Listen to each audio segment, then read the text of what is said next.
A telemarketing program is designed to generate qualified leads, and the purpose of these leads is to provide you with selling opportunities to sell your products and your services to new and regular customers.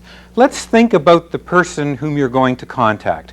They are not sitting around saying, "My goodness, we're having a slow day. I hope somebody from Computerland calls and gives us an opportunity to buy from them today." Things do not work that way.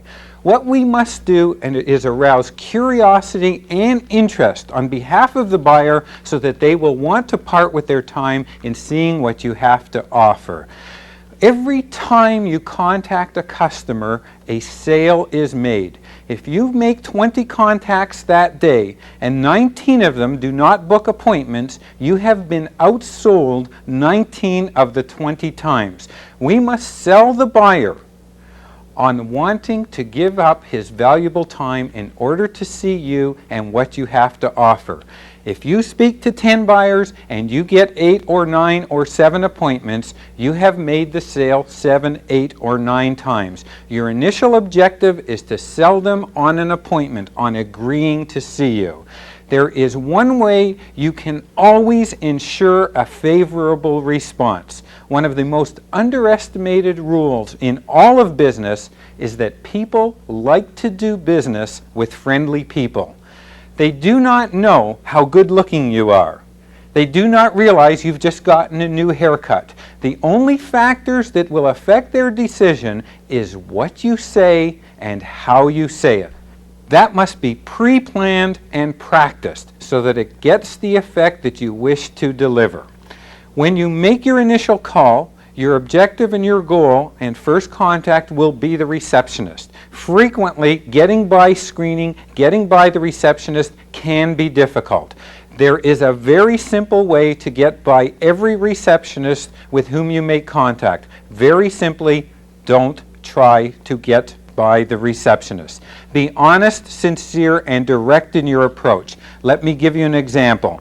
When you speak with the receptionist, identify yourself. "Good morning, it's Michael Dryall from Computerland, and I have a small problem I'm hoping you can help me with. Our company provides computer systems and supplies to companies like yours, and I'm wondering, who would you suggest I speak to?" Ask them for help. People automatically and instinctively try to help other people.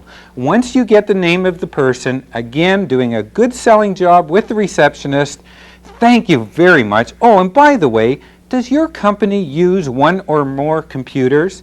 At that point, when you get the information you require, "Oh, may I please speak to Mr. Smith?" you will get through. In not trying any tricks or any funny stuff, treat the people directly and honestly, identify yourself, and you will accomplish your initial objective. When you then get Mr. Smith on the phone, again, we want to identify because 50% of all presentations are usually done to the wrong person. When you get Mr. Smith on the phone, "Good morning, Mr. Smith. This is Michael Dryall from Computerland, and I've been given your name as the one who looks after your company's computer-related requirements. Am I correct? Speak to Mr. Smith as though you've known him for 20 years. Expect him to be receptive to what you have to say. Mr. Smith, we are Canada's largest distributor of microcomputer products and services, which can mean substantial savings to companies like yours. But, so I don't waste your time, if I could just ask you a few brief questions, I'll outline the details and you determine the value. Would that be all right?" It is very important, it is very, very important to practice your scripts, to learn where to use emphasis, when to slow down, when to speed up. If you have an effective voice control and variation, you will maintain their interest. Speak as though you've known them a long time, make the conversation interesting but conversational. You will find 95% of the people will more than gladly answer the questions. You must close them on agreeing to giving you information and answers that you want. You will then Go through the questions that suit, whether they have a computer or whether he has no computer. The questions are listed for you to provide an opportunity and reason for him to want to see you. You do not have to go through 7 or 8 questions. At question number 2, 3, or 4, they might provide an opening and opportunity to close for the appointment. Once you obtain the information that you require according to the questions you have asked, you will try to close for the appointment. Mr. Smith, there is no question that with the information you have provided, there are several major opportunities to increase your profits now and provide substantial savings in the future. And say it like you mean it, because if you want to see him, you must have opportunities to save him or make him a great deal of money. At this point, you will try and close on the appointment. If he agrees with you, you can then say to them, as a matter of fact, Mr. Smith, I'd like to meet with you to personally outline complete details so you can evaluate what we have to offer. And I was just wondering how Wednesday at 3 o'clock or Thursday at 2 o'clock suits your schedule. Very soft reverse sell. Make it very convenient and easy for them to say yes. You don't want to ask him if he wants to see you. You want to find out when it's convenient for them to see you. Once he picks a time, close him on coming to your location. Fine, Mr. Smith. I suggest we meet at this location so you can actually see how my recommendations apply to your specific situation. Are you familiar with the Computerland Center on, and then give him your location.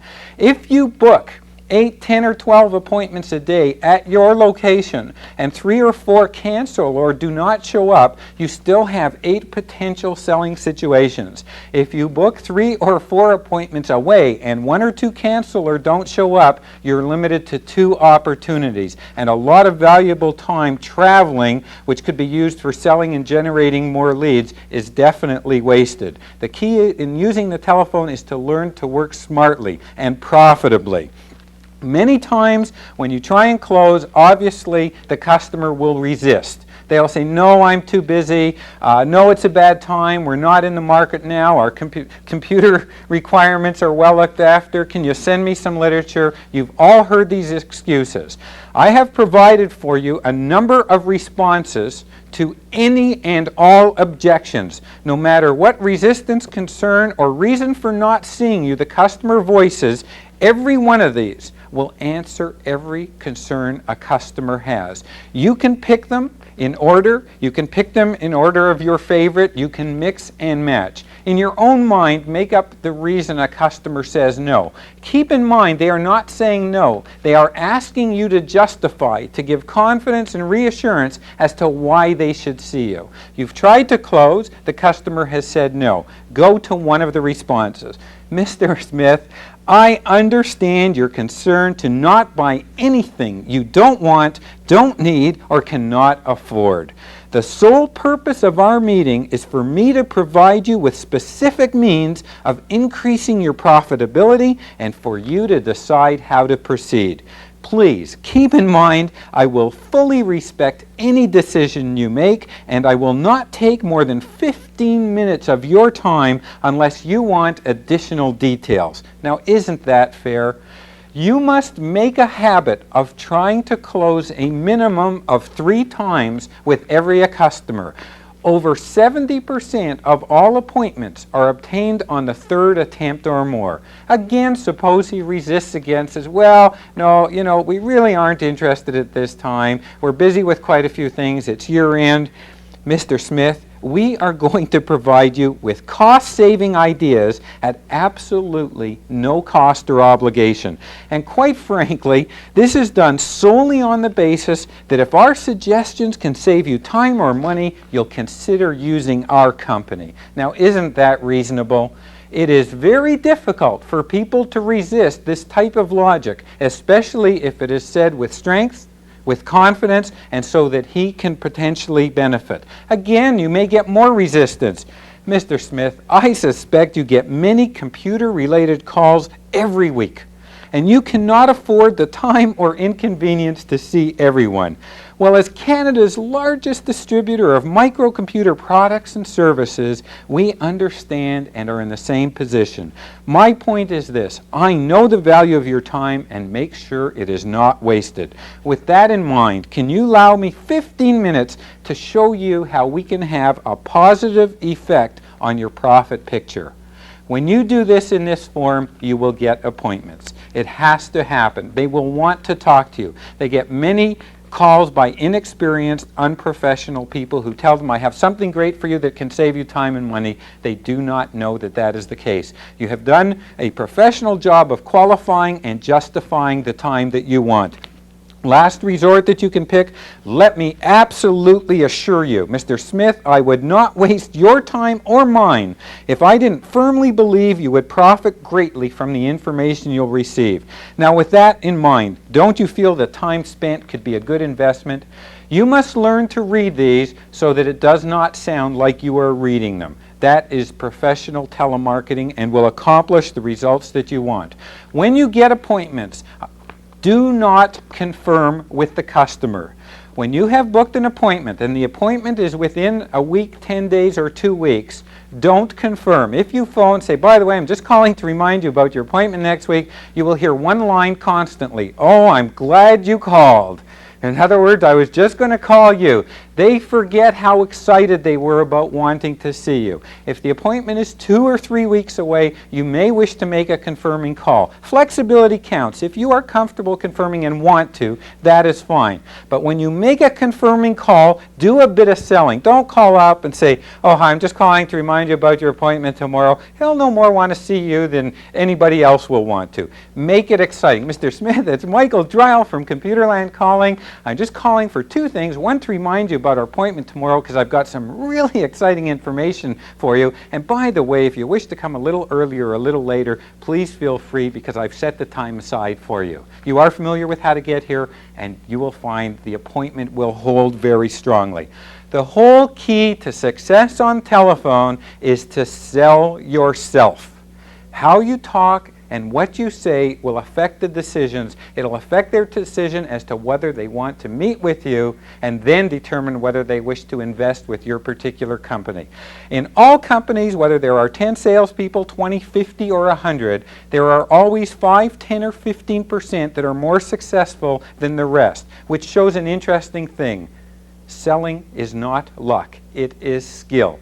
In all fields, to be successful requires being a professional. A professional does the best job they possibly can at all times. You have a tremendous amount of ability. The results you get are determined by your effort. If you add to that a good attitude and good enthusiasm, the personal rewards are yours. Based on that, I wish you a very successful, a very happy, and a very prosperous year. Thank you.